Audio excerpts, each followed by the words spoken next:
Hello hi എല്ലാവർക്കും എൻ്റെ ചാനലിലേക്ക് സ്വാഗതം. ഇന്ന് ഞാനിവിടെ വന്നിട്ടുള്ളത് നമ്മുടെ ദീപാവലിയൊക്കെ അല്ലേ, അപ്പോൾ നല്ലൊരു സ്വീറ്റ് റെസിപ്പി ഉണ്ടാക്കി നോക്കാമെന്ന് കരുതി. അപ്പോൾ നമ്മുടെ ഇന്നത്തെ സ്വീറ്റ് റെസിപ്പി സ്വീറ്റ് ബൂന്തിയാണ്, അല്ലെങ്കിൽ മീത്തി ബൂന്തി എന്നൊക്കെ പറയുന്ന റെസിപ്പിയാണ് നമ്മളിവിടെ ചെയ്യാൻ പോകുന്നത്. ഇത് വളരെ എളുപ്പത്തിൽ വീട്ടിൽ തയ്യാറാക്കാൻ പറ്റുന്ന ഒരു സ്വീറ്റ് റെസിപ്പിയാണ് കേട്ടോ. ഇത് എല്ലാവരും ഒന്ന് ട്രൈ ചെയ്ത് നോക്കണം. വളരെ ഈസിയാണ്, വളരെ കുറച്ച് ഇൻഗ്രീഡിയൻസ് മാത്രമേ നമുക്ക് ആവശ്യമുള്ളൂ. അപ്പോൾ ഈ വീഡിയോ കണ്ടിട്ട് ഇഷ്ടപ്പെടുകയാണെങ്കിൽ ലൈക്ക്, സബ്സ്ക്രൈബ്, ഷെയർ മറക്കരുത്. അപ്പോൾ നമുക്ക് ഇതുണ്ടാക്കാനുള്ള ഇൻഗ്രീഡിയൻസ് എന്തൊക്കെയാണെന്ന് നോക്കാം കേട്ടോ.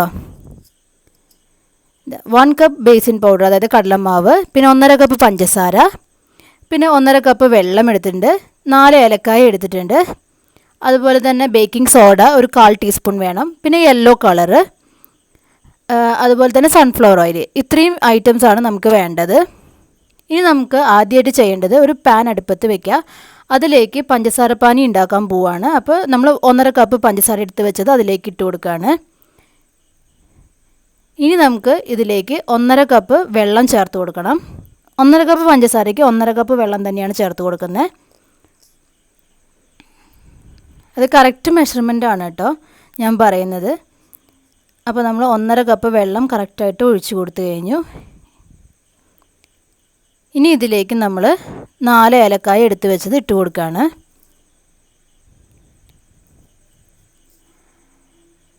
ഇനി അതിലേക്ക് നമ്മൾ ഫുഡ് കളർ ചേർത്ത് കൊടുക്കുകയാണ്. ഒരു 4 ഡ്രോപ്പോളം യെല്ലോ കളർ ഞാൻ ചേർത്ത് കൊടുക്കുന്നുണ്ട് കേട്ടോ. അപ്പോൾ ഇതാ നമുക്ക് നല്ലപോലെ പഞ്ചസാര പാനി ഉണ്ടാക്കിയെടുക്കാം. അത് തിളയ്ക്കുന്ന നേരം കൊണ്ട് നമുക്കിവിടെ ബൂന്തിയുടെ മാവ് റെഡിയാക്കി എടുക്കാം. അതിന് കടലമാവ് ഞാനിവിടെ 1 കപ്പ് ഒരു വലിയ പാത്രത്തിലേക്ക് ഇട്ട് കൊടുക്കുകയാണ്.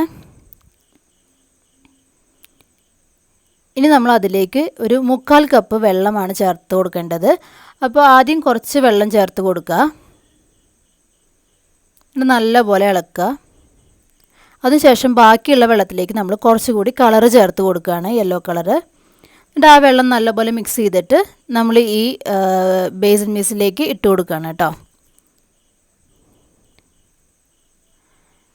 അപ്പോൾ നമ്മൾ എടുത്തു വെച്ചിട്ടുള്ള ആ 3/4 കപ്പ് വെള്ളവും കംപ്ലീറ്റ് ആയിട്ട് ഇതിലേക്ക് ചേർത്ത് കൊടുത്ത് നല്ലപോലെ ഇളക്കി ലൂസായിട്ട് കലക്കിയെടുക്കണം. അതിൽ കട്ടയൊന്നും പാടില്ല, നല്ല രീതിയിൽ നമ്മൾ കലക്കിയെടുക്കണം കേട്ടോ. ഒരു വിസ്കർ ഉണ്ടെങ്കിൽ നമ്മുടെ പണി വളരെ എളുപ്പമായിരിക്കും. തീരെ തരിയില്ലാണ്ട് ഞാൻ കലക്കിയെടുത്ത് കഴിഞ്ഞു. ഇനി ഇതിലേക്ക് നമുക്ക് ഒരു 1/4 ടീസ്പൂൺ ബേക്കിംഗ് സോഡ ചേർത്ത് കൊടുക്കാം. അപ്പോൾ അതാ ഞാനിവിടെ 1/4 ടീസ്പൂൺ ബേക്കിംഗ് സോഡ ചേർത്ത് കൊടുത്തു. ഇനി നല്ലപോലെ ഇളക്കി യോജിപ്പിക്കുക, നല്ലോണം കലക്കിയെടുക്കുക കേട്ടോ. തീരെ തരി പാടില്ല, അത് പ്രത്യേകം ശ്രദ്ധിക്കണം. നമ്മൾ ബൂന്തി ഉണ്ടാക്കുമ്പോൾ പ്രോപ്പറായിട്ട് വരില്ല, അതുകൊണ്ടാണ് അങ്ങനെ ചെയ്യുന്നത്. നല്ലപോലെ കലക്കിയെടുക്കുക. ഇനി നമുക്ക് നമ്മുടെ പഞ്ചസാര പാനി എന്തായാലും നോക്കാം. ഇതാ നല്ലപോലെ തിളച്ചു. ഇത് 1 സ്ട്രിങ് വരുന്നതിന് തൊട്ട് മുൻപായിട്ട് നമ്മളിത് മാറ്റി വെക്കണം കേട്ടോ. അപ്പോൾ നമ്മുടെ പഞ്ചസാര പാനി ഇവിടെ റെഡി ആയിട്ടുണ്ട്. ഇനി നമുക്ക് ചീനച്ചട്ടിയിൽ കുറച്ച് സൺഫ്ലവർ ഓയിൽ ഒഴിച്ച് നല്ലപോലെ ചൂടാവാൻ വയ്ക്കാം. കുറച്ചധികം സൺഫ്ലവർ ഓയിൽ വേണം. അപ്പോൾ നല്ലപോലെ തിളച്ച് വരട്ടെ. ഇനി ഇതിലേക്ക് നമ്മൾ ഓട്ടയുള്ള ഒരു സ്ട്രെയിനർ എടുക്കുക. അതിലേക്ക് നമ്മുടെ മാവ് കുറേശ്ശായിട്ട് ഒഴിച്ച് ഇതുപോലെ ഞാൻ ചെയ്യുന്ന പോലെ ഒന്ന് ഇളക്കി കൊടുക്കുക. അപ്പോൾ നമ്മുടെ ബൂന്തി വീഴുന്ന കണ്ടോ, എണ്ണയിലേക്ക് വീഴുമ്പോഴത്തേക്കും അതിങ്ങനെ പൊന്തി വരും. അതാണ് അതിൻ്റെ ഒരു പാകം കേട്ടോ. ആ എണ്ണ അത്രയും ചൂടായാൽ മാത്രമേ ഇങ്ങനെ നമുക്ക് ബൂന്തി കറക്റ്റായിട്ട് വരുള്ളൂ. അപ്പോൾ ഇനി ഇത് നല്ലപോലെ ഫ്രൈ ചെയ്ത് എടുക്കാം. ഇനി നമുക്കൊരു സ്ട്രെയിനർ വെച്ച് നമ്മുടെ ബൂന്തിയൊക്കെ കോരി എടുക്കാം കേട്ടോ. എണ്ണയിൽ നിന്ന് മാറ്റിയെടുക്കാം. തീരെ എണ്ണയില്ലാതെ സ്ട്രെയിൻ ചെയ്തെടുക്കുക, നല്ലപോലെ സ്ട്രെയിൻ ചെയ്തെടുക്കുക. നമ്മുടെ ബൂന്തീസൊക്കെ നല്ല ക്രിസ്പി ആയിട്ടിരിക്കുന്നുണ്ടാവും. അപ്പോൾ ഇത് എണ്ണയിൽ നിന്ന് നല്ലപോലെ വാറ്റിയെടുത്ത് നമ്മൾ ഇനി ചെയ്യാൻ പോകുന്നത് ഇതെടുത്ത് നമ്മൾ ആ പഞ്ചസാര ലൈനിലേക്ക് ഇട്ട് കൊടുക്കുകയാണ് കേട്ടോ. ഇതാ നമ്മുടെ പഞ്ചസാര ലൈനിലേക്ക് ഇട്ട് കൊടുത്തു.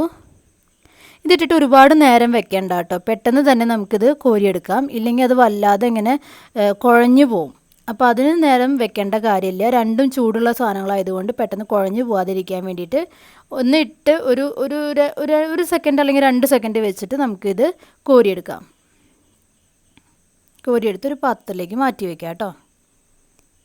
അപ്പോൾ നമ്മുടെ ബൂന്തി റെഡിയായി. ഇങ്ങനെയാണ് നമ്മൾ ബൂന്തി മാവ് ഫുള്ളും വറുത്ത് ഇതുപോലെ പഞ്ചസാര ലൈനിലിട്ട് കോരിയെടുക്കേണ്ടത്.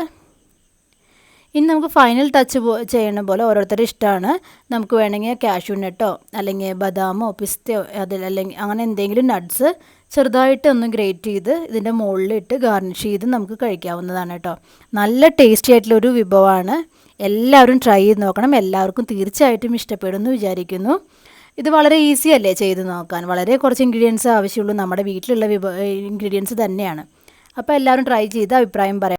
ഈ വീഡിയോ കണ്ടിരുന്ന എല്ലാവർക്കും ഒരുപാട് നന്ദി. എല്ലാവരും നന്നായി ദീപാവലി ആഘോഷിക്കുക. അഡ്വാൻസ് വിഷസ് എല്ലാവരോടും പറയുന്നു. അപ്പോൾ സ്റ്റേ സേഫ് ആൻഡ് ബൈ.